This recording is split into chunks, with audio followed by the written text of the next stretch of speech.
নমস্কার, আমি শান্তিজ্যোতি ভারতী।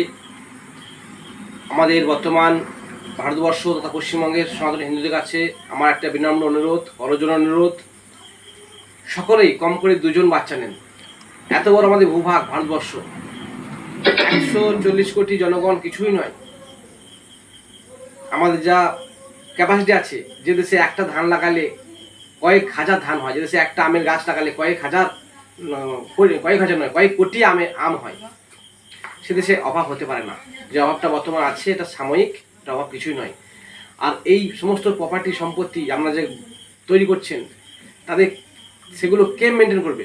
তার জন্যে হিন্দুদের বৃদ্ধি দরকার। কোনোরকমভাবেই প্রজনন ক্ষমতা বন্ধ করার কোনো প্রয়োজন নেই। হ্যাঁ, প্রজনন ক্ষমতা বন্ধ করার প্রয়োজন তাদের যারা অধার্মিক, যারা বিধর্মী, যারা নাস্তিক, তাদের প্রজননকে বন্ধ করা দরকার আছে। সেই রক্তবীজের বংশ শেষ করতে হবে। তাই সরকারের কাছে অনুরোধ, আপনারা আইন আনুন, এমন আইন আনুন যাতে বিধর্মীরা এবং এইসব নাস্তিকের দল যারা আছে, সেকুলার আছে, তাদের বংশ যাতে আগামী দিনে কমে যায়, তাদের জন্য জন্মনিয়ন্ত্রণ আইন দরকার। জন্মনিয়ন্ত্রণ আইন কেবলমাত্র বিধর্মীদের জন্যই দরকার। ভারতবর্ষে হিন্দুদের জন্য জন্মনিয়ন্ত্রণ আইনের কোনো দরকার নেই। এটা আমাদের শাস্ত্র বিরুদ্ধ।